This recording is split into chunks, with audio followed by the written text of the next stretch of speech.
جو پچھلے لیکچر کا خلاصہ ہوگا، اور اگلے لیکچر کے لیے اس کو ہم تمہید کے طور پر استعمال کریں گے۔ لاسٹ ٹائم جو ہم نے شروع کیا تھا وہ ہم نے جو قرآن کی علوم ہیں ان کا ایک اجمالی تعارف پیش کیا تھا، یعنی علوم قرآن کا اجمالی تعارف۔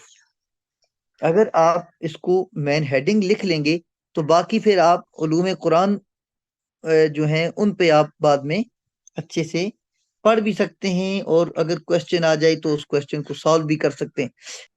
جی تو بیدر سنگھ، بہت شکریہ سر۔ لاسٹ جو ہمارا لیکچر تھا اس میں کیا تھا؟ علوم قرآن کا ایک اجمالی تعارف تھا، اور اس میں ہم نے چند علوم کو خاص کیا تھا اور انہی کے متعلق گفتگو کی تھی۔ ویسے تو آپ کو معلوم ہے کہ امام سیوطی نے کتنی علوم پر بحث کی ہے اپنی کتاب میں؟ 80 علوم، اور پھر انہوں نے ان علوم کی کئی انواع کو جمع کیا ہے۔ اچھا، وہ جو علوم القرآن ہیں اتنی بڑی تعداد میں سے ہم نے چند ایک لیے تھے۔ ایک رسوم القرآن، کہ قرآن کا جو رسم ہے یہ رسم عثمانی ہے، اس پہ ہم نے بات کی تھی، اور اس کی کچھ کتابوں کا میں نے تذکرہ کیا۔ اس کے بعد علم التجوید ہے، کہ قرآن حکیم کا جو علم ہے اس کو صحیح مخارج اور حروف اور تلفظ، ترتیب، یہ ساری چیزیں، لہجہ کیسا ہونا چاہیے، یہ علم التجوید میں یہ کچھ پڑھایا جاتا ہے۔ یہ بھی ایک بہت خوبصورت علم ہے جو پڑھنے کے قابل ہے۔ اس کے بعد ایک اور علم جس کے بارے میں ہم نے بات کی تھی وہ علم القراءت ہے۔ علم القراءت یعنی الفاظ قرآن کی تلاوت، حرکات، اوقاف، ادغام، فصل، وصل، یہ ساری چیزیں یہ اس علم میں، علم القراءت میں بیان کی جاتی۔ تجوید، حروف کو، تلفظ کو اچھے انداز میں ادا کرنا، حسن ترتیل، اور قراءت کیا ہو گیا؟ کہاں پہ رکنا ہے، زبر، زیر، پیش کیسی ہونی چاہیے، فصل ہونا چاہیے، وصل ہونا چاہیے، ادغام ہونا چاہیے، یہ ساری اس کو آپ کہہ لیں کہ یہ علم القراءت ہے۔ اس پہ بھی ہماری گفتگو ہوئی۔ اس کے میں نے 7 قراء کے آپ کو نام لکھوائے تھے جو علم قراءت کے اساتذہ میں سے 7 لوگ ہیں مشہور۔ اور اس کے بعد علم النقط والآراب، میں نے آپ کو بتایا تھا کہ حضرت کون تھے؟ ابو الاسود الدولی، جو حضرت علی رضی اللہ تعالیٰ عنہ کے حکم سے جنہوں نے قرآن حکیم پر نقطے لگائے اور قرآن پر زبریں اور زیریں اور پیشیں لگائیں، اور ضرورت اس لیے پڑی کہ پہلے سب عرب تھے اور عرب کو زبر زیر کی ضرورت نہیں ہے۔ جیسے آپ پنجابی بولتے ہیں یا اردو یا ہند کو بولتے ہیں تو آپ کو کبھی ضرورت نہیں پڑتی کہ آپ زبر لکھیں، زیر لکھیں، پیش لکھیں۔ لیکن یہی چیز اب چائنیوں کو آپ سکھانا شروع کریں گے تو ان کے لیے لازمی طور پر آپ کو کچھ نہ کچھ نشانات لگانے پڑیں گے تاکہ وہ تلفظ وغیرہ سیکھ لیں۔ تو اس طرح یہ نقطے اور یہ آراب جب عجمی اسلام میں کثرت سے داخل ہوئے تو ان کے لیے ضرورت پڑی تھی یہ ابو الاسود الدولی 69 میں ان کی وفات ہوتی ہے، یہ انہوں نے شروع کیا۔ اجزاء القرآن ہے، اس کے بعد اس پہ ہم نے بات کی تھی کہ قرآن کے سپارے ہیں، قرآن کی منزلیں ہیں، نصف ہے، ربع ہے، ثلث ہے، رکوع ہے، ان کی حکمتیں کیا ہیں، اس پر کتابیں کون سی لکھی گئی ہیں، یہ ہم نے بات کی تھی۔ اسباب النزول بہت خوبصورت علم ہے، اور ہر مفسر تقریباً اس پہ بات کرتا ہے۔ جب بھی کوئی آیت لکھتے ہیں تو کہتے ہیں کہ اس کا شان نزول یہ ہے۔ محاسن اور معنوی جو اعجاز ہے یہ بہت زیادہ ہے۔ آپ کو پتہ ہے کہ بعض اوقات آپ کو ہمیں ظاہر میں ایک لفظ کا کوئی معنی سمجھ آ رہا ہوتا ہے، لیکن جب اس کو فن معانی القرآن کی کتابوں میں ہم دیکھتے ہیں تو اس کے مزید آگے راستے کھلتے ہیں، اور اس میں قرآن کا جو ایک حسن مخفی ہے اور اعجاز ہے وہ سامنے آ جاتا ہے۔ احکام القرآن کے بارے سے ہم نے بات کی تھی، اور یہ بہت بڑا ایک علم ہے، اس پہ مستقل تفسیریں لکھی گئی ہیں، احکام القرآن کی تفسیریں۔ آپ کو میں نے کچھ تفسیروں کے نام بھی شاید بتا دیے تھے۔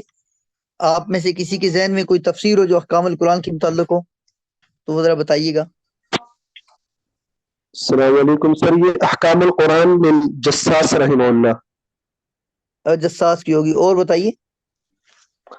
اور ایک احکام القرآن میں ابن عربی رحمہ اللہ، ان کی بھی صحیح نظر سے گزری ہے یہ دو۔ ابن عربی کی بھی ہوگی، اور ایک میں نے بتائی تھی پچھلے لیکچر میں، وہ سر ہے وہ کیا ذہن میں نہیں۔ اراسی کی، وہ کیا اراسی کی احکام القرآن ہے، قرطبی کی احکام القرآن ہے، سر جساس جساس کی ہے، قرطبی، اور تحاوی کی ہے، جی جی ٹھیک ہے۔ امام شافعی رحمۃ اللہ علیہ کی احکام القرآن ہے، ابو بکر بن عربی کی احکام القرآن کے بعد ہمارا نیکسٹ جو ہم نے اس میں ایک علم کی بات کی تھی وہ امثال القرآن ہے، امثال قرآنی، قرآن کی جو امثلہ ہیں، اللہ تعالیٰ نے قرآن حکیم میں ضرب اللہ مثلا عبدا مملوکا، ایسی اللہ نے مچھر کی پر کی مثال دی، مکڑی کے جالے کی مثال دی، اور بڑی بڑی اللہ نے مثالیں دی ہیں، تو اس پہ پورا ایک علم ڈیولپ ہوا اور اس کا نام امثال القرآن ہوا، اس پہ بڑی بڑی کتابیں لکھی گئی۔ ایسی امثلہ تو ایک ہے امثال القرآن، ایک ہے امثلۃ القرآن۔ امثلۃ القرآن سے مراد ہوتا ہے محاورات، قرآن حکیم کے محاورات ہوتے ہیں جو چھوٹے چھوٹے یعنی ضرب الامثال آپ کہہ لیں، امثلۃ القرآن سے مراد ضرب الامثال ہو سکتی ہیں۔ جس طرح ہر زبان میں کچھ نہ کچھ ایسے خوبصورت جملے ہوتے ہیں، چھوٹے چھوٹے فقرے ہوتے ہیں، تو یہ عربی زبان میں عربی زبان و ادب کا جز بن گئے جو قرآن کی امثلۃ القرآن ہے۔ جیسے ایک اس میں کہہ لیں ضعف الطالب والمطلوب، ہاں جی، طالب و مطلوب دونوں ہی کمزور ہیں۔ ایسی الان حسحس الحق الیس صبح بقریب، یعنی ہم کامیابی کے قریب ہیں، کیا کامیابی آنے والی نہیں ہے؟ یا صبح قریب، صبح سے مراد اگر کہیں کہ سفر ہے اور اختتام پذیر ہونے والا ہے تو کہیں گے الیس الصبح بقریب۔ ایسی اقسام القرآن پہ ہم نے بات کی تھی، اللہ تعالیٰ نے قرآن حکیم میں قسمیں کھائی ہوئی ہیں مختلف، اب اس پر بھی کتابیں لکھی گئی ہیں کہ قرآن حکیم کی قسموں کی تعداد کتنی ہے، وہ قسمیں جو اللہ نے خود کھائی ہیں وہ کتنی ہیں۔ اس پہ ابن قیم الجوزی کی کتاب ہے، حمید الدین فراہی کی کتاب ہے، مختلف کتابیں اس میں بھی آئی ہیں۔ الناسخ والمنسوخ ایک علم ہے، اس کے بارے میں بھی ہم نے گزشتہ سبق میں شاید اس میں بات ہوئی تھی، اور یہ بھی ایک مستقل علم ہے، انشاءاللہ اس کو ہم پورا ایک لیکچر ہوگا الناسخ والمنسوخ پر۔ علم المناسبہ یا نظم القرآن، نظم و ربط، ایک آیت کا دوسری آیت کے ساتھ ربط کیا ہے، ایک سورت کا دوسرے سورت کے ساتھ ربط کیا ہے، کیا ان سورتوں کی ترتیب بدل دی جائے تو کوئی گنجائش ہے؟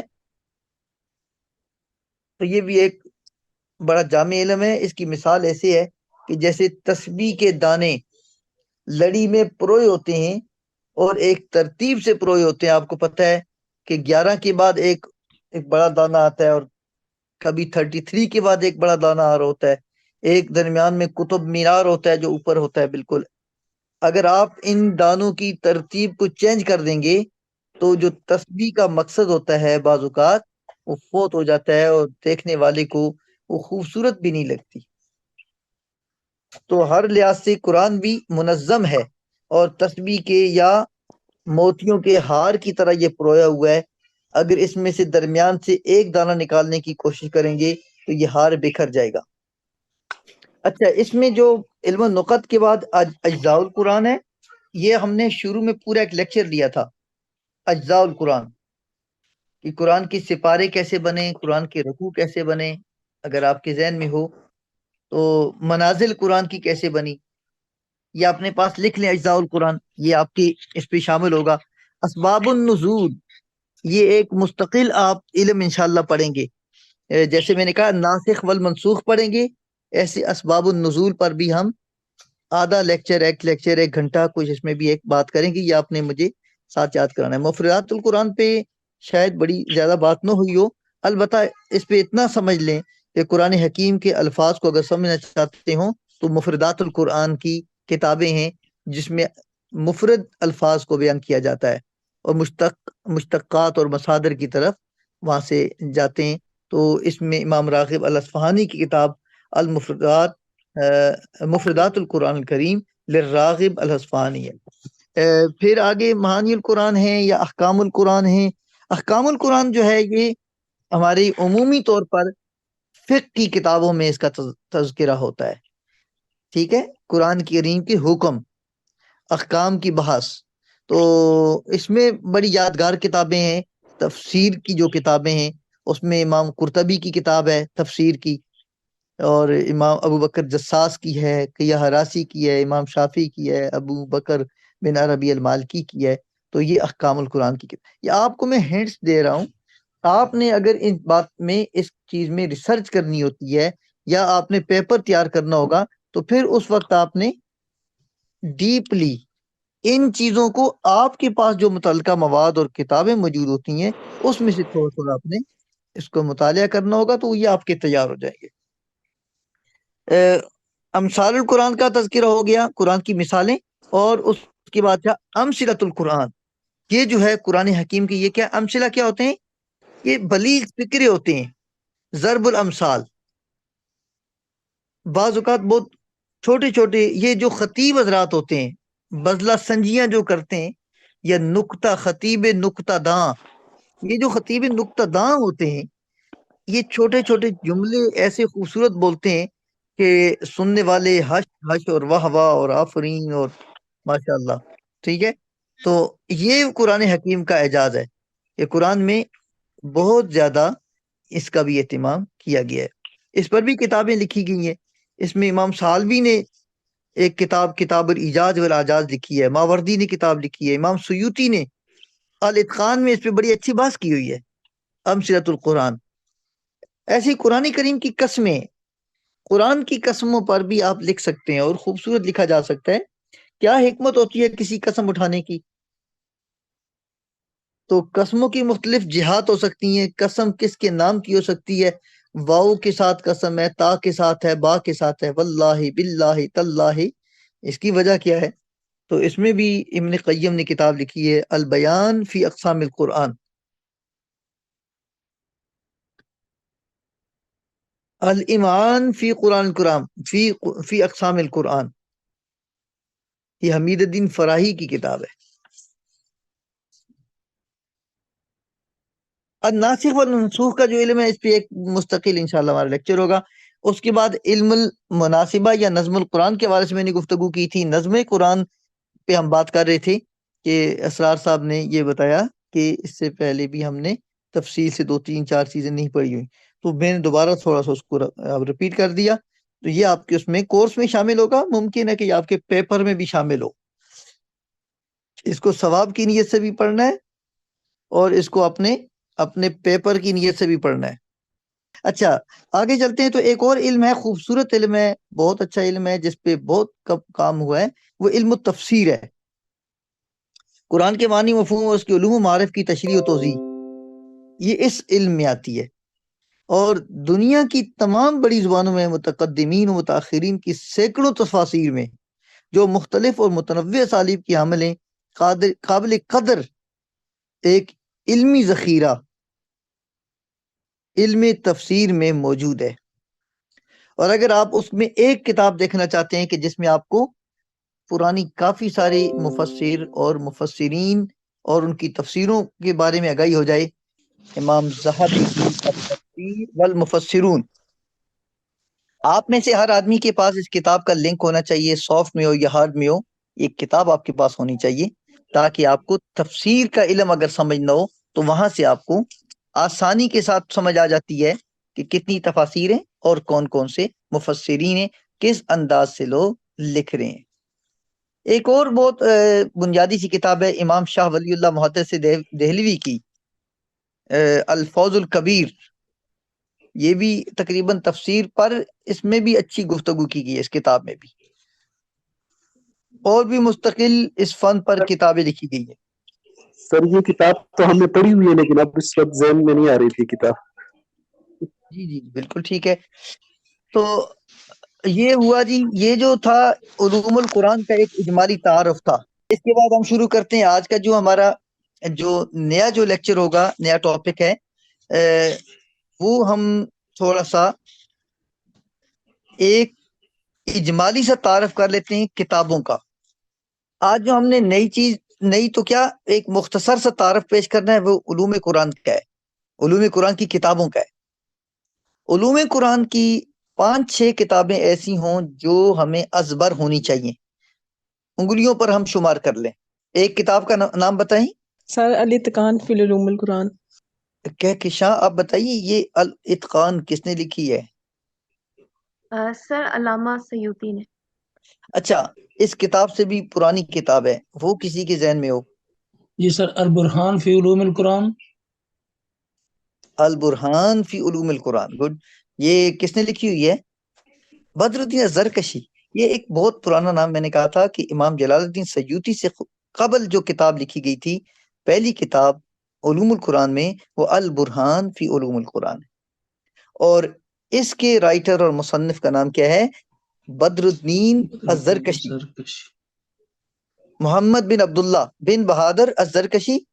یہ 8ویں صدی ہجری میں آپ کا وصال ہوتا ہے۔ تو انہوں نے اس کتاب کو لکھا تو اس کے مقدمے میں لکھا، بلکہ ایک لکھا کہ دعویٰ کیا، انہوں نے کہا اس سے قبل اس فن پر، اس موضوع پر کوئی کتاب نہیں لکھی گئی، جامع کتاب۔ ممکن ہے کہ کتابیں تو بہت ساری لکھی گئی ہوں گی، لیکن جس انداز سے علامہ بدر الدین السیوطی نے قدم رکھا اور قلم اٹھایا، اس انداز سے اس فن کی یہ پہلی جامع کتاب ہو۔ اس کتاب کے بارے میں خود انہوں نے لکھا ہے 47 علوم انہوں نے سموئے ہیں اس کتاب میں۔ جتنا کچھ اس سے قبل لوگوں نے لکھا تھا وہ سارا انہوں نے جمع کر دیا۔ یہ جو کتاب ہے ابواب قرآن کی چابی ہے، اور جو مفسر تفسیر لکھنا چاہے اس کے لیے یہ ایک بنیاد فراہم کرنے والی کتاب ہے۔ یہ باتیں خود امام زرکشی نے اپنی کتاب کے مقدمے میں ذکر کی ہیں۔ امام سیوطی رحمۃ اللہ علیہ نے بھی اس کتاب کی خوب تعریف کی ہے۔ اس کی اسلوب بیان، ابواب کی تقسیم اور ترتیب اور حسن تالیف کی بھی انہوں نے تعریف کی ہے۔ امام سیوطی کی ایک بڑی تفسیر ہے، اس کا نام کوئی بتا دیں؟ میں نے بیان کیا تھا، مجمع البحرین و مطلع البدرین۔ آپ علوم قرآن کے طالب علم ہیں تو آپ کو قرآن حکیم کے علوم کے متعلقہ کتابوں کا بھی علم ہونا چاہیے، اور اچھے سے ہونا چاہیے۔ اس کتاب کا جو مقدمہ آپ نے لکھا تھا اس کا انہوں نے نام لکھا تھا تحبیر فی علوم التفسیر، جو بعد میں الاتقان فی علوم القرآن کے نام سے مشہور ہوا، اور اس میں البرہان کا بھی انہوں نے پورے کا پورا چیپٹر، پورے کا پورا ایسا رکھا ہوا ہے۔ البرہان آپ کہہ لیں کہ گوشائی گمنامی میں تھی، امام سیوطی نے اس کو ظاہر کیا۔ اور ایک بات یہ ہے کہ امام جلال الدین سیوطی کی بہت ساری مباحث ایسی ہیں جو ساری کی ساری البرہان سے اٹھائی ہوئی، کبھی تو حوالہ دے دیتے ہیں اور کبھی حوالہ نہیں بھی دیتے، اور کبھی اختصار کے ساتھ کام لیتے ہیں اور درج کر دیتے ہیں ان کی باتوں کو اپنی کتاب میں۔ لیکن یہ کہنا مناسب ہوگا کہ امام جلال الدین سیوطی رحمۃ اللہ علیہ نے زرکشی کا وہ علم جو گوشائی گمنامی میں چلا گیا تھا، اس کو از سر نو زندہ کیا۔ ان کی کتاب بھی منظر عام پہ آ گئی اور چھپ گئی، اور علامہ جلال الدین سیوطی رحمۃ اللہ علیہ نے اس میں مزید اضافہ کیا، اور اس میں امام بلقینی کی کتاب کا بھی انہوں نے، مواقع العلوم جس کا نام ہے، اس کو بھی آپ نے ساتھ رکھا۔ امام جلال الدین سیوطی کہتے ہیں کہ میں نے کوئی نیا کام نہیں کیا، میں نے تو پرانے لوگوں کی، جو بزرگ تھے، ہمارے اساتذہ تھے، ان کی کتابوں میں سے چیزوں کو تلاش کیا، اور وہی چیزیں میں نے اچھے سے انداز سے پیش کر دی۔ اس کے بعد ایک کتاب ہے جس کا ذکر آنا چاہیے وہ کون سی ہے؟ مناہل العرفان فی علوم القرآن۔ اگر دور جدید کی کتابوں میں سے کسی کتاب کو دیکھنا چاہتے ہیں، یہ 19 میں آئی تھی، 93 میں تقریباً یہ کتاب شائع ہوئی تھی، تو دور جدید کی کتابوں میں سے اس کتاب کا نام لیا جا سکتا ہے۔ جدید و قدیم آراء کی جامعیت، محققانہ اسلوب اور علوم القرآن سے متعلق بعض جدید مباحث کے پیش نظر یہ کتاب علمی حلقوں میں کافی مقبول ہے۔ اور اس کے رائٹر کون ہیں؟ محمد عبد العظیم الزرقانی۔ آپ کا تخصص، آپ کی اسپیشلائزیشن علوم القرآن میں ہے۔ آپ علوم القرآن اور علوم الحدیث کے جامعہ ازہر کلیہ اصول الدین میں استاد محترم رہ چکے ہیں۔ اپنے طلباء کی خواہش پر آپ نے یہ کتاب تحریر کی تھی اور یہ کتاب بار بار طبع ہو چکی ہے۔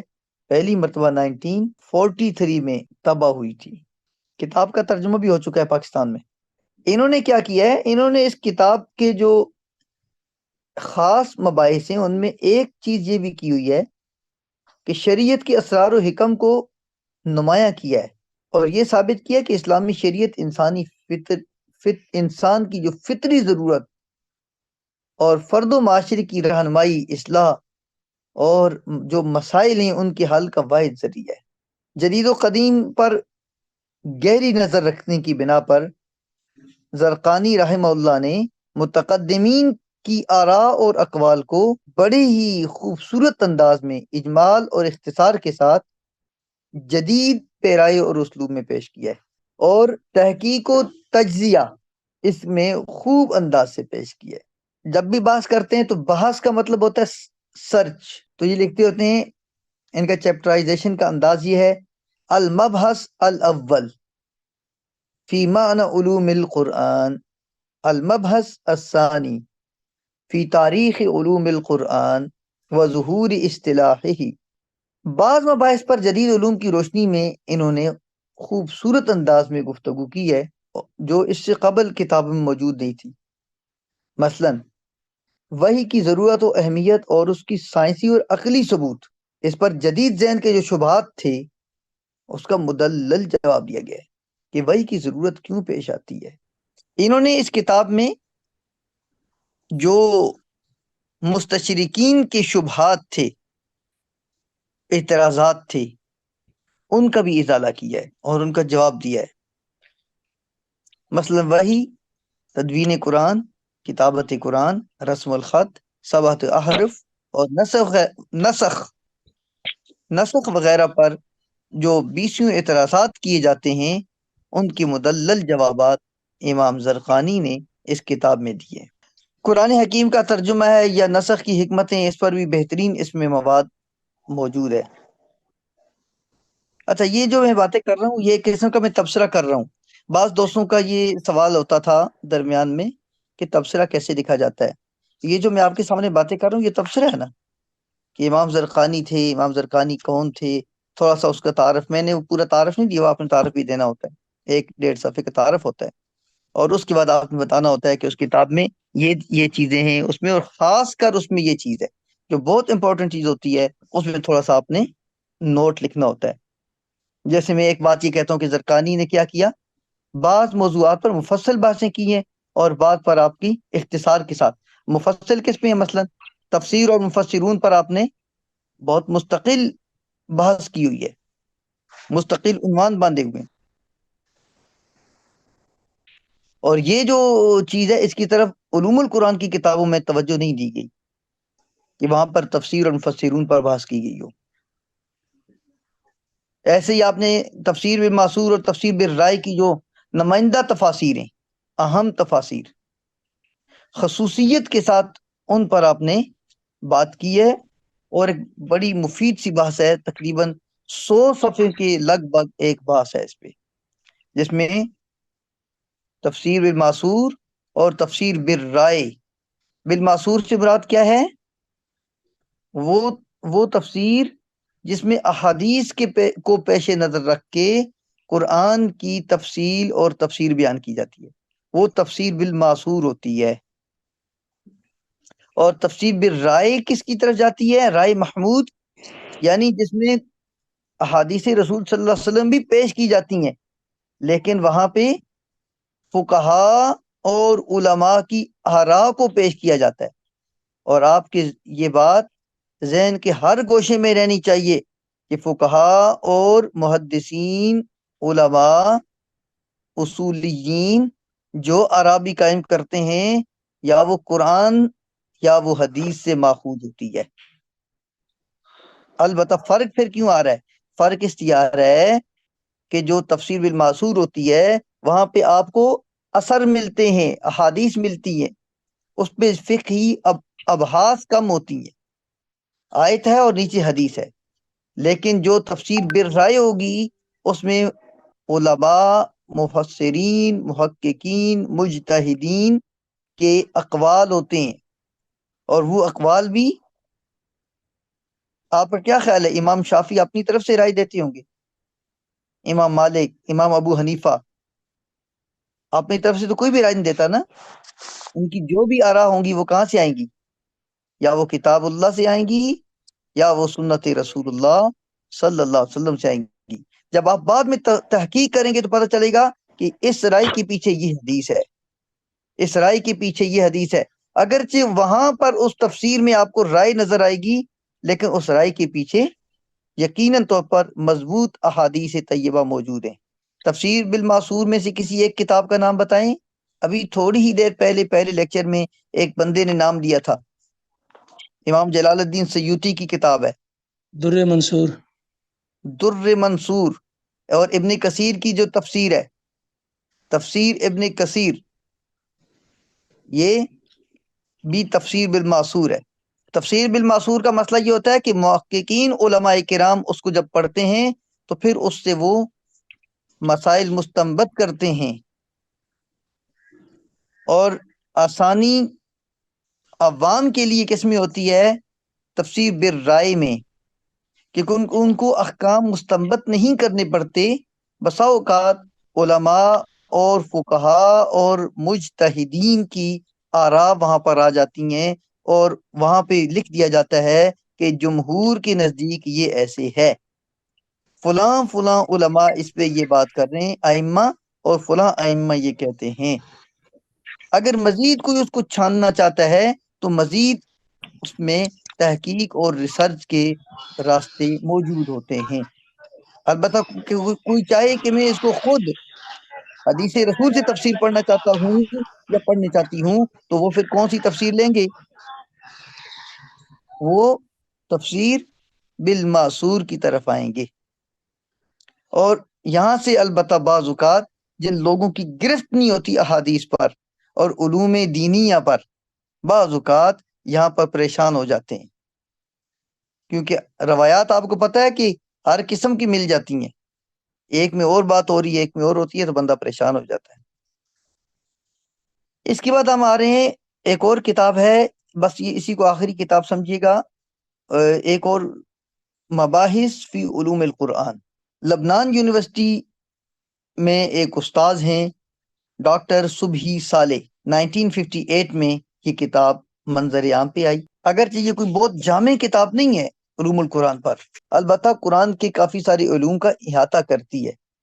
یہ ایک پروفیسر ہیں، یہ ان کے لیکچروں کا مجموعہ ہے جو جامعہ لبنان یا جامعہ دمشق یونیورسٹی جو ہے وہاں پر انہوں نے یہ دیے تھے، عربی زبان میں کتاب۔ اس میں 4 ابواب ہیں، پہلے باب میں قرآن اور وحی، دوسرے میں تاریخ القرآن، تیسرے میں علوم القرآن، تاریخی ارتقاء، اسباب النزول، مکی و مدنی صورتیں، صورتوں کے فواتح یعنی حامیم، شروع میں جو الف لام میم یہ فواتح سور ہوتے ہیں، علم القراءت، علم الناسخ والمنسوخ، اور قرآنی رسم الخط، محکم اور متشابہات، ایسی علم تفسیر اور اعجاز القرآن۔ یہ علوم ہیں جو اس کتاب میں ہم نے ڈسکس کی ہیں۔ جدید و قدیم ماخذ سے خوب استفادہ کیا ہے۔ کتاب کے آخر میں انہوں نے ماخذ کی ایک بڑی لسٹ دی ہوئی ہے، طویل فہرست ہے، تقریباً 100 کتابیں وہاں پر انہوں نے ذکر کی ہیں جو اس کتاب کا ماخذ بنی ہے. ماخذ سمجھتے ہیں نا، جہاں جہاں سے آپ نے خریداری کی ہوئی ہے، جہاں جہاں سے آپ نے چیزیں لی ہوئی، تو 100 سے زائد کتابیں ہیں وہاں پر. انہوں نے صرف اخذ و نقل نہیں کیا کہ کہیں سے لے لیا اور نقل کر دیا، بلکہ وہ کرتے کیا ہے، نظر و فکر اور تحقیق کے نئے زاویے بے نقاب کرتے ہیں، تجزیہ کرتے ہیں، محاکمہ کرتے ہیں. ناسخ و منسوخ کے مشکل اور پیچیدہ مسئلے پر آپ نے بڑی ایک محققانہ بحث کی ہوئی ہے. بہرحال ان کے ایک اپنا نقطۂ نظر ہے. انہوں نے جو ناسخ و منسوخ جو ہمارے ہاں ایک مستقل ایک علم ہے جس پہ بات کی جائے گی انشاءاللہ، اس کے بارے میں ان کا جو نقطۂ نظر ہے دیگر علماء سے قدر مختلف ہے. یہ ان لوگوں کو سمجھ آئے گی بات جنہوں نے ناسخ اور منسوخ کو خود مستقل طور پر پڑھا ہوا ہو. علوم دینیا کے فاضل بھی نارمل طور پر اس مسئلے میں زیادہ گہرائی میں نہیں جاتے.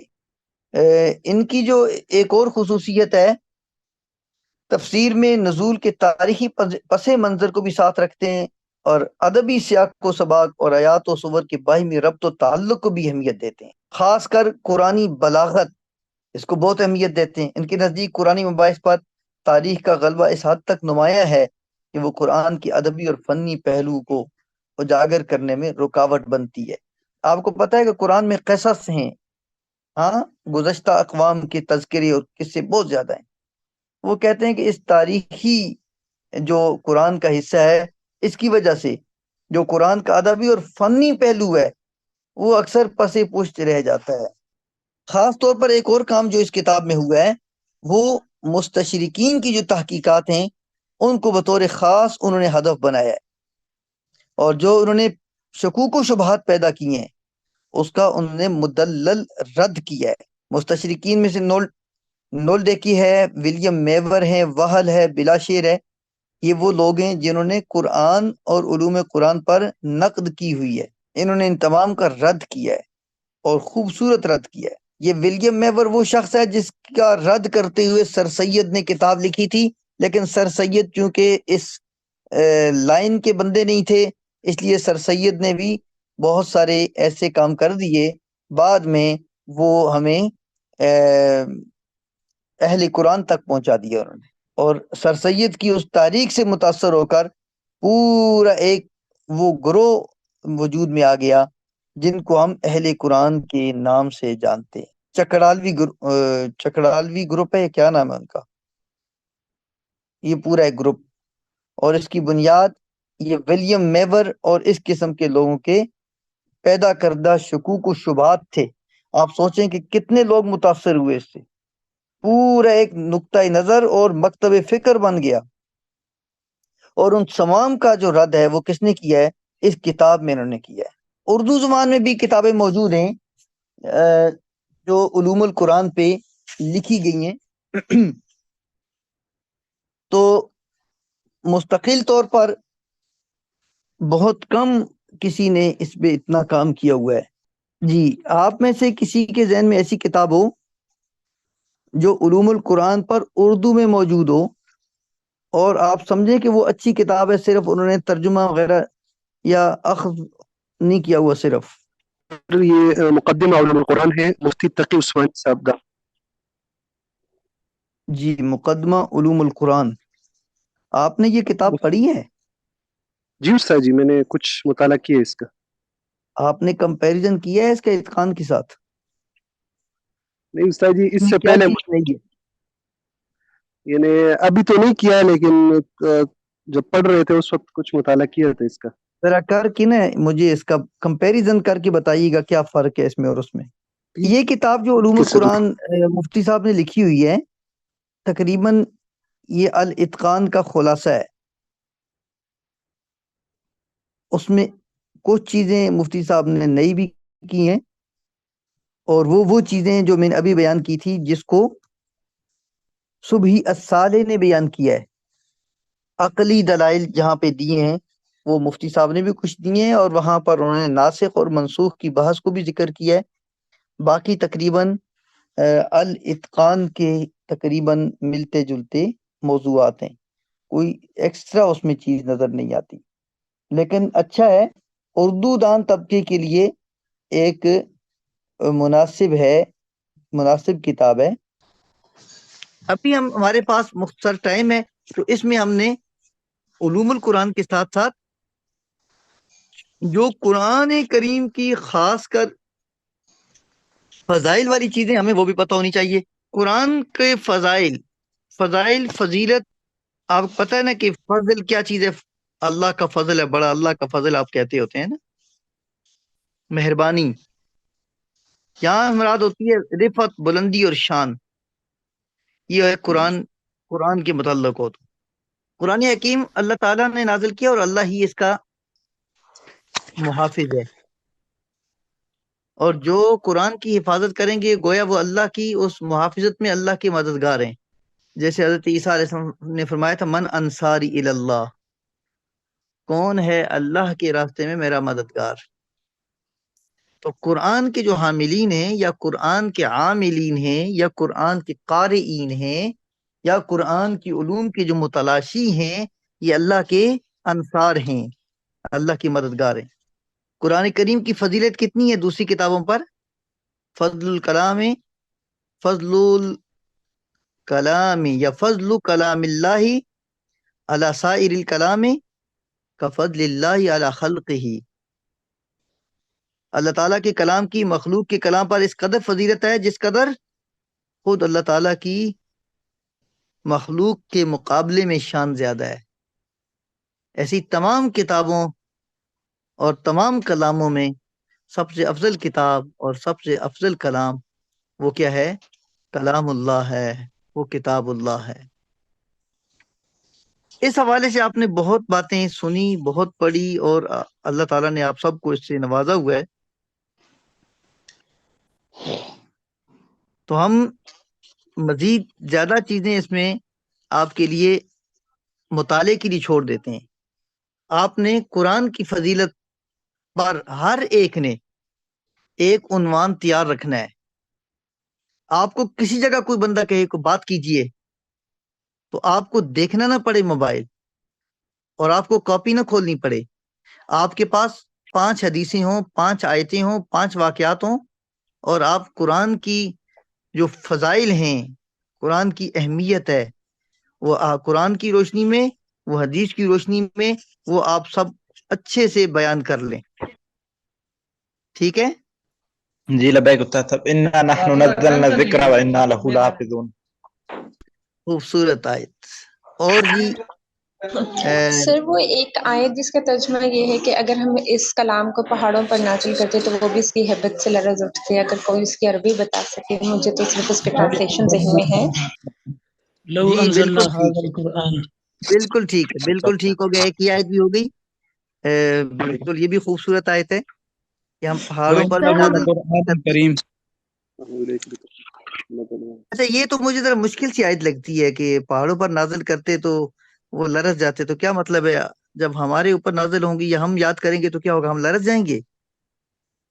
اس کی عظمت سمجھ میں آئی ہے نا کہ یہ اتنا عظیم الشان کلام ہے. خاشعا متصدعا من خشیت اللہ.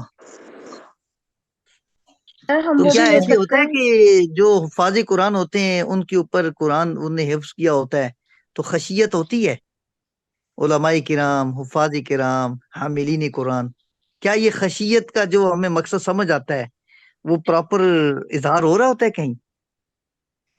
ہاں بعض اوقات ایسے ہوتا ہے کہ کوئی بندہ حافظ صاحب ہوں یا بہت اچھے عالم ہوں تو میری طرح غصے سے بھرے ہوتے ہیں، بس ان کے خوف اور خشیت سے کوئی بندہ قریب نہیں آتا. یہ تو منظر دیکھا. لیکن اللہ کی خشیت ہو، اصل چیز یہ ہے، اور قرآن کا یہ اعجاز ہے.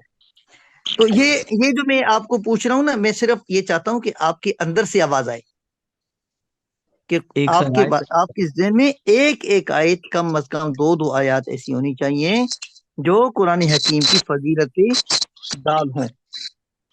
جیسے قرآن کی ایک آیت ہے وَنُنَزِّلُ مِنَ الْقُرْآنِ مَا هُوَ شِفَاءٌ وَرَحْمَةٌ لِّلْمُؤْمِنِينَ، یہ شفا ہے اور مومنوں کے لیے رحمت ہے.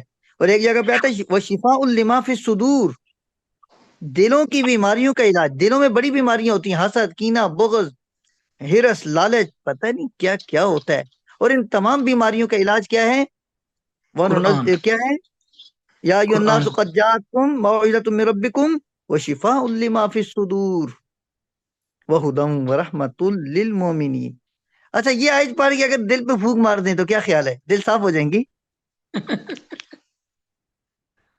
ہاں ٹھیک ہے، کوئی بزرگ آدمی ہو، کوئی کامل آدمی ہو، اللہ کا بہت برگزیدہ اور پہنچا ہوا بندہ ہو، تو وہ ویسے بھی اگر پھونک مار دے اور نظر بھی کر دے تو دل صاف ہو جائیں گے. اس پہ تو ہمارا اعتماد ہے، اعتقاد ہے، اور ایسے ہوتا بھی ہے. نظروں سے بھی اثر ہوتا ہے. وہ فیضان نظر تھا یا کہ مکتب کی کرامت تھی؟ سکھائے کس نے اسماعیل کو آداب فرزندی؟ علامہ اقبال نے فرمایا نا. تو فیضان نظر بھی ہوتا ہے. اگر نظر کا فیضان ہو سکتا ہے تو قرآن کریم کی آیات میں بھی اثر ہے. اگر پھونک مارے تو اللہ تعالیٰ اس پہ بھی شفا رکھتا ہے. لیکن حقیقت میں قرآن پھونک کے لیے تو نہیں آیا ہوا نا، نہ دم کے لیے. شفا فی صدور ہے، لیکن جب آپ اس کو سمجھیں گے، جب اس سے گائیڈ لائن لیں گے، رہنمائی لیں گے، تو پھر یہ آپ کے لیے دلوں کی تمام بیماریوں کا علاج پہ. احادیث طیبہ کی طرف آتے ہیں تو ایک بہن نے ایک حدیث پڑھی تھی. وہ ایک بھائی صاحب تھے، شروع میں نے پوچھا تھا شاہ صاحب نے. ایک وہ حدیث تھی خیرکم من تعلم القرآن وعلمہ. ایک اور حدیث کوئی بیان کر دے بہت اچھی سی. سر یہ ان اللہ یرفع بهذا الكتاب اقواما ويضع به آخرین. ہاں، اس کتاب کی وجہ سے اللہ بڑی قوموں کو بلند کرتا ہے، اور بعض لوگ اسی سے نیچے رہ جاتے ہیں. نیچے وہ رہ جاتے ہیں جو اس کی قدر نہیں کرتے، جو اس کے لیے محنت نہیں کرتے، وہ نیچے. یہ نہیں ہوتا کہ جو قرآن کو پڑھ لیں قرآن ان کو نیچے کر دیتا ہے. نہیں، وہ قرآن نہیں پڑھتے، یا قرآن سر پڑھتے ہیں قرآن سے رہنمائی نہیں لیتے، یا قرآن کو بیچتے ہیں، سر قرآن کو سوداگری کا ذریعہ بنا لیتے ہیں، قرآن کے ذریعے تجارت کرتے ہیں. تو یہ منع کر دیا گیا اس سے. ایک اور حدیث ہے جو آپ کے خطبوں میں اکثر پہن سنی ہے، وہ ہوتی ہے ان اصدق الحدیث کتاب اللہ وخیر الہدی ہدی محمد صلی اللہ علیہ وسلم. سب سے سچی بات اللہ کی کتاب ہے. اچھا، جو اس کتاب کے حاملین ہوں ان کے متعلق بھی آپ کو پتہ ہے کہ جب کتاب اتنی افضل ہے تو حاملین کتاب بھی افضل ہی ہوں گے نا. اللہ تعالیٰ ارشاد فرماتے ہیں ثم اورثنا الکتاب الذین اصطفینا من عبادنا فمنهم ظالم لنفسه ومنهم مقتصد ومنهم سابق بالخیرات باذن اللہ ذلک الفضل الکبیر. پھر ہم نے اس کتاب کا وارث ان لوگوں کو بنا دیا جن کو ہم نے منتخب کیا. اس کا مطلب ہے قرآن کو پڑھنے والے اللہ کے پسندیدہ مصطفیٰ ہوتے ہیں، منتخب، چنیدہ. سمجھ گئے؟ قرآن کا علم حاصل کرنے والے اللہ کے منتخب لوگ ہوتے ہیں. خیرکم من تعلم القرآن وعلمہ، یہ حدیث ہے. اور القرآن حجت لک او علیک. جی، آپ پر حجت یا آپ کے خلاف ہوگی. اگر آپ نے اچھا کیا تو قرآن آپ کے لیے حجت، آپ کے لیے رہن، آپ کے لیے اللہ کی بارگاہ میں سفارشی بن جائے گا. اور اگر آپ سر نے یہ قرآن کا حق ادا نہیں کیا تو یہ قرآن آپ کے خلاف گواہی بھی دے گا. سر یہ حاملین قرآن کے لیے ایک اور حدیث ہے رسول اللہ صلی اللہ علیہ وسلم کی اشراف امتی حملت القرآن. میری امت کے میرے امت کے جو سردار حاملین قرآن میرے امت کے سردار ہے، بڑے لوگ ہیں، عظیم الشان، عظمت والے. جی اس میں یہی ہے حاملین قرآن، جن نے قرآن من قرأ القرآن وعمل بما فیہ. بعض جگہ پہ یہ حدیث ایجاز کے ساتھ ہوتی ہے اور بعض جگہ یہ مکمل آتی ہے. تو ہم صرف اس کو یہ مطلب نہیں لے سکتے کہ جس نے حفظ کر لیا وہ حامل قرآن ہے، یا جس نے قرآن کی تفسیر پڑھ لی وہ حامل قرآن ہے. حامل قرآن کون ہے؟ حدیث رسول صلی اللہ علیہ وسلم میں ارشاد ہے من قرأ القرآن وعمل بما فیہ، جس نے قرآن پڑھا اور جو قرآن میں اس پہ عمل کیا. یہ ان کے لیے حدیث ہیں. یعنی عاملین قرآن، حاملین کے ساتھ عاملین بھی لگا لیں تو تب بات مکمل ہوگی. تو قیامت والے دن اس کے والدین کو ایسا تاج پہنایا جائے گا جس کی روشنی سورج کی روشنی سے کہیں زیادہ ہوگی. تو بہت خوبصورت احادیث ہیں. ایک اور حدیث آتی ہے رسول اللہ صلی اللہ علیہ وسلم نے ارشاد فرمایا، شعب الایمان کی حدیث ہے یہ، حضرت جابر راوی ہیں، لحامل القرآن اذا عمل به فحل حلاله وحرامه يشفع في عشرة من اہل بیتہ یوم القیامہ کلہم وقد وجبت لهم النار. ہم تو یہ حدیث تو بیان کر دیتے ہیں حفظ قرآن کے جلسوں میں دستار فضیلت پہ کہ قرآن کا جو قاری ہے وہ اپنی فیملی میں سے 10 لوگوں کو جنت میں لے کے جائے گا، لیکن پورا نہیں بتاتے ہم. پوری حدیث کیا ہے؟ اذا عامل به، قرآن کا حامل. حامل کا کیا مطلب ہوتا ہے؟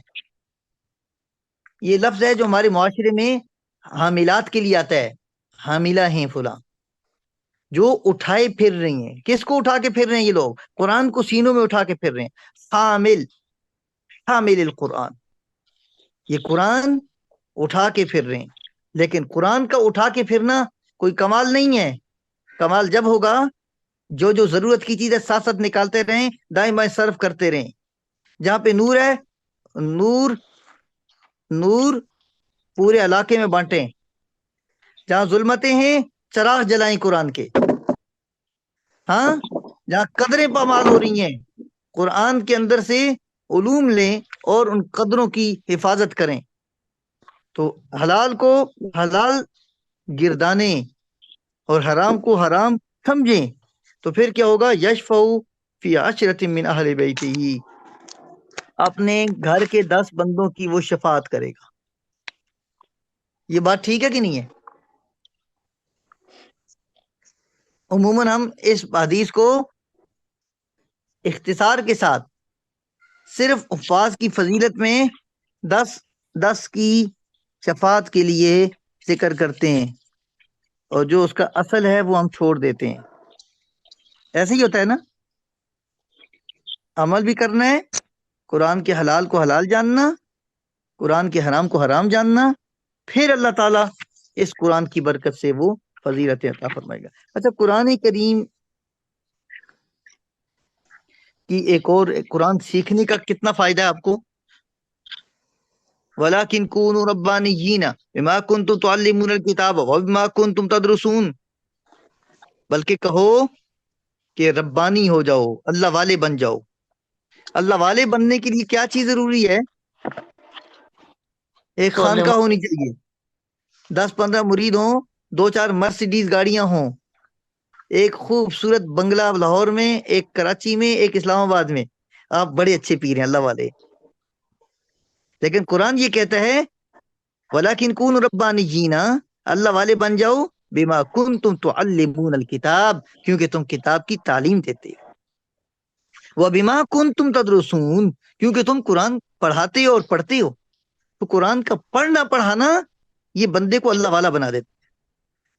آپ قرآن پڑھیں، آپ قرآن پڑھائیں، آپ سب سے بہترین انسان بن جائیں گے، اللہ والے بن جائیں گے، ربانی بن جائیں گے.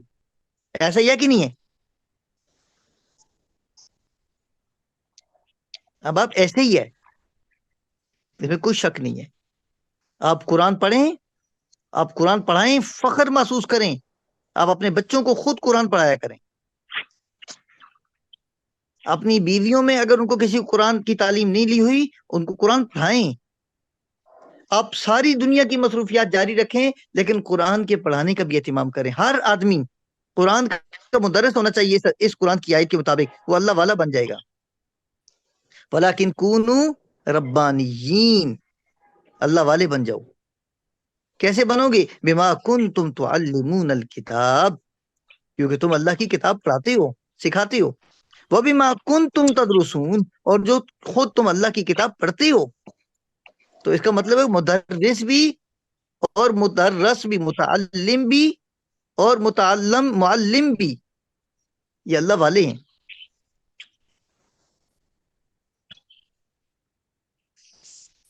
صحابہ کرام میں بھی بچے، بوڑھے، جوان، ہر عمر کے لوگ ہوتے تھے جو قرآن سیکھتے تھے. قرآن سیکھنے کی کوئی ایک عمر نہیں ہے کہ بچپن میں یاد نہیں کیا تو اب ضرورت نہیں ہے.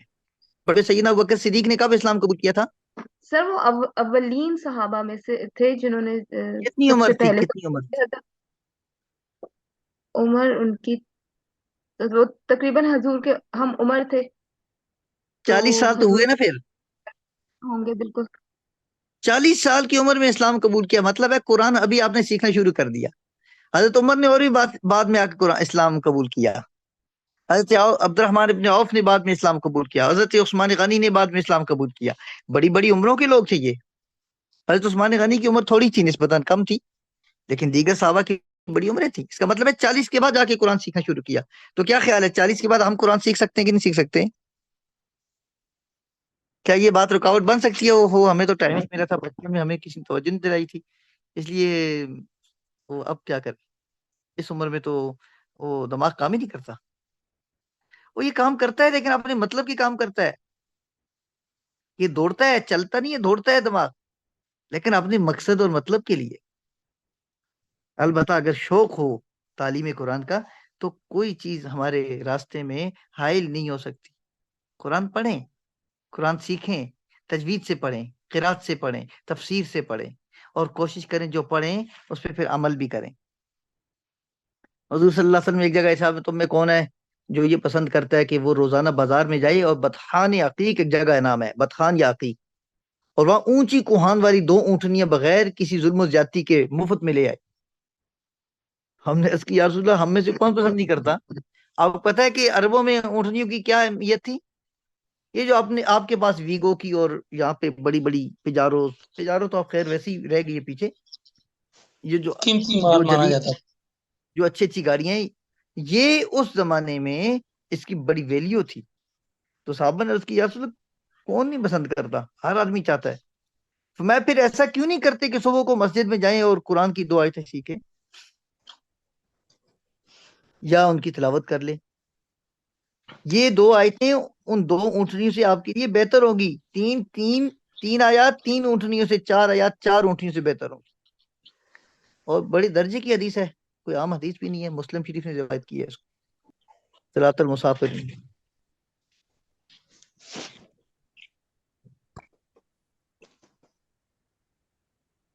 ایک اور حدیث میں رسول اللہ نے فرمایا کہ صبح کی مسجد میں جا کر، حضرت ابو ذر سے فرمایا، جا کر مسجد میں اللہ کی کلام کی 1 آیت کو سیکھ لو، 100 رکعت نوافل سے یہ زیادہ بہتر ہے۔ اب 100 رکعت پتہ ہے کتنی مشقت سے پڑھ جاتے ہیں؟ میرے سمیت مجھے لگتا ہے کہ ہم میں سے کسی نے بھی ایک مجلس میں 100 رکعت نہیں پڑھے ہوں گے، اور 1 آیت سیکھنا تو کوئی مشکل کام نہیں ہے۔ ابو عبد الرحمن السلمی سے منقول ہے رضی اللہ تعالیٰ عنہ، فرماتے ہیں، یہ تفسیر قرطبی میں ہے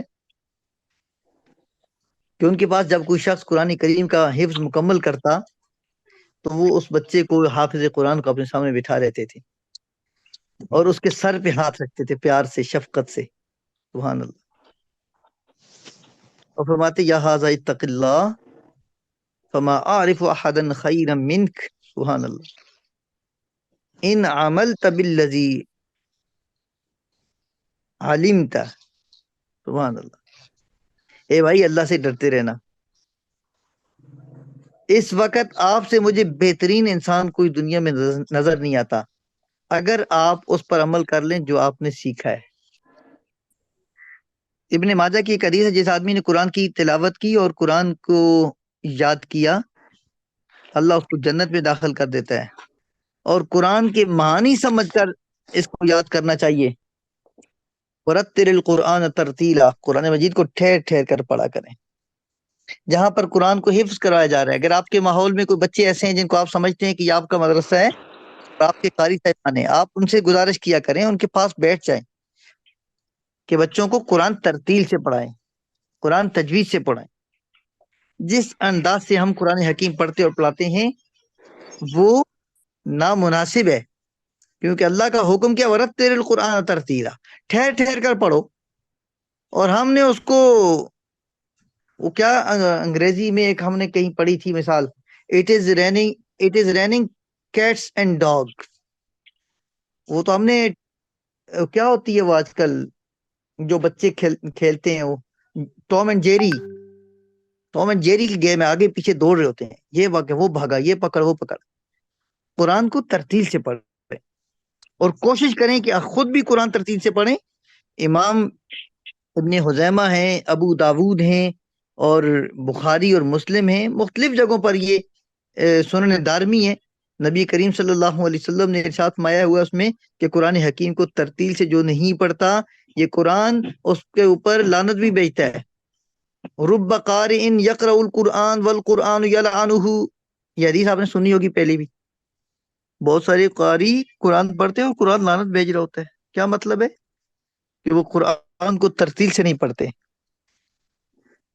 مخارج سے ادا نہیں کرتے، نہ وصل کا پتہ ہے، نہ وقف کا پتہ ہے، نہ قرآن حکیم کے معانی کا پتہ ہے. تو قرآن حکیم ہمیشہ وقف، تجوید، ترتیل، قرات، ہر چیز کو آپ سامنے رکھ کے پڑھیں. اللہ تعالیٰ کیا ارشاد فرماتے ہیں؟ وَقُرْآنًا فَرَقْنَاهُ لِتَقْرَأَهُ، ہم نے قرآن کو جز جز کر کے نازل کیا ہے تاکہ آپ اس کو پڑھیں. علی الناس، لوگوں پر، علی مکسن، ٹھہر ٹھہر کر، وَنَزَّلْنَاهُ تَنزِيلًا، اور ہم نے اس کو آہستہ آہستہ. تنزیل کیا ہوتی ہے؟ آہستہ آہستہ. انزال یک بارگی آتا ہے، اور تنزیل نجمن فنجمن شیئن فشیئن، تھوڑا تھوڑا ہوتا ہے تاکہ اچھے سے جذب ہو جائے. وہ بارش جو موسلا دھار ہوتی ہے وہ کم جذب ہوتی ہے اور زیادہ بہہ جاتی ہے، اور وہ بارش جو تھوڑی تھوڑی ہوتی ہے، شاور کی طرح آ رہی ہوتی ہے، زیادہ جذب ہوتی ہے، بہت کم بہہ جاتی ہے. جو ہم قرآن حکیم پڑھتے ہیں وہ موسلا دھار بارش کی طرح ہوتا ہے، جو دل کی سرزمین کو جذب نہیں ہوتی، اندر روشنائیاں نہیں ہوتی اور وہ غائب ہو جاتی. میرا خیال ہے کہ آج کے لیے ہمارا یہ جو قرآن حکیم کی فضیلت والا چیپٹر ہے اس کو لازمی ذہن میں رکھیے گا. یہ بھی آپ کے ہاں انشاءاللہ کہیں نہ کہیں آ جائے گا. قرآن کے پڑھنے کے انداز ہیں، خوش آوازی سے قرآن کی فضیلت ہے. نماز کے اندر قرآن کریم کی قرات، اس کی بہت بڑی فضیلت ہے. قم اللیل الا قلیلا ورتل القرآن ترتیلا، یہ سورہ مزمل میں آپ نے پڑھا ہوا ہے. یہ قرآن کو ترتیل سے پڑھیں. ان قرآن وقرآن الفجر ان قرآن الفجر کان مشہودا، فجر کی نماز میں قرآن پڑھیں، تلاوت کریں تو فرشتوں کی حاضری ہوتی ہے.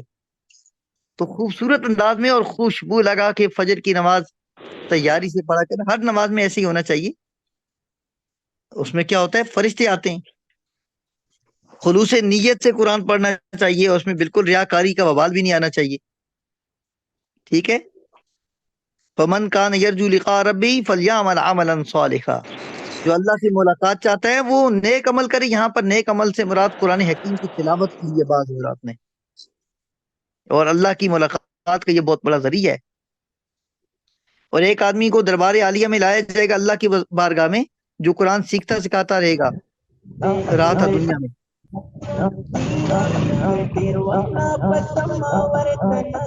جب ان شبلی بھائی اس کو بند کر دیں ذرا. جی شبلی صاحب میوٹ کریں پلیز. تو وہ اعتراف کرے گا، ایک آدمی ہوگا وہ قرآن سیکھ رہا ہوتا ہے اور اللہ کی بارگاہ میں عرض کرے گا اللہ میں نے بہت کچھ کیا، میں نے یہ بھی کیا. اللہ فرمائے کہ جھوٹ بول رہے ہو، اس لیے آپ نے سیکھا سکھایا کہ تمہیں عالم کہا جائے، اس لیے کہ تمہیں قاری کہا جائے، اور لوگوں نے کہہ دیا. پھر اللہ اس کو جہنم میں ڈال دیں گے کہ صاحب آپ نے تو سب کچھ اپنی ریا کے لیے کیا تھا، اپنی شہرت اور چرچے کے لیے کیا تھا، ہماری رضا کے لیے کب کیا تھا. یہ صحیح مسلم کی حدیث ہے، اس میں اور بھی بہت سارے لوگوں کا تذکرہ موجود ہے. یہ حدیث جب حضور نے بیان کی پھر آپ نے بڑی اپنے گھٹنے پر ہاتھ مارا. فرمایا ابو ہریرہ اللہ کی مخلوق میں سے یہ تینوں سب سے پہلے انسان ہوں گے جن کو جہنم میں ڈالا جائے گا، اور ان میں سے ایک یہ ہیں. تو قرآن حکیم کا جو مشقت اٹھانا ہے، قرآن کی فضیلت ہے، قرآن سنانا ہے، قرآن کی تلاوت ہے، قرآن کی تاثیر ہے، یہ سارے آپ کے ٹاپکس ہیں. ٹھیک ہے؟ اور اس پہ ہم آج کے اس لیکچر کو ختم کرتے ہیں کہ ہم نے ایک چیز آپ نے مجھے یاد کرانی ہے، قرآن کا تدبر، تفق اور عمل بالقرآن، بلکہ اس کو بھی آپ شامل کر لیں کہ قرآن کو تدبر کے ساتھ پڑھنا چاہیے، تفق یعنی فقہ کے ساتھ پڑھنا چاہیے. پھر قرآن حکیم کے پڑھنے کے آداب کیا ہیں، کس انداز سے قرآن حکیم کا جو عالم ہے وہ قرآن پڑھے، اس کی فضیلت کیا ہے، اس کی صفات کیا ہیں.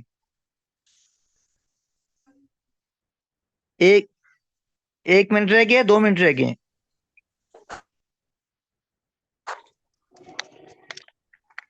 بس آخری بات، عبداللہ ابن مسعود فرماتے ہیں کہ قاری قرآن کو چاہیے کہ رات کو جب لوگ سو رہے ہوں تو وہ عبادت سے پہچانا جائے، جب دن کو لوگ جاگ رہے ہوں تو وہ اپنے اعمال سے پہچانا جائے، جب لوگ ہنس رہے ہوں تو ہنسنے والوں میں شامل نہ ہو بلکہ وہ رونے سے پہچانا جائے، جب لوگ فضول باتیں کر رہے ہوں اس وقت اس کو خاموشی اس کی پہچان ہو، اور جب لوگ تکبر اور غرور کر رہے ہوں تو عاجزی اس کی پہچان ہونی چاہیے، اور جب لوگ خوشی سے اترا رہے ہوں تو اس کو اس کی پہچان غم ہونا چاہیے کہ کہیں اللہ ناراض نہ ہو جائے، کیونکہ قرآن حکیم کے پڑھنے والے ان تمام چیزوں کے عامل ہوتے ہیں۔ اللہ تعالیٰ آپ سب کو خوش رکھے جی۔ یہ جتنی چیزیں میں نے ڈسکس کی ہیں یہ انشاءاللہ ہمارے اس جو لیکچر ہے یہ ہمارے اس کا حصہ ہوگا، پیپروں کا بھی حصہ ہوگا۔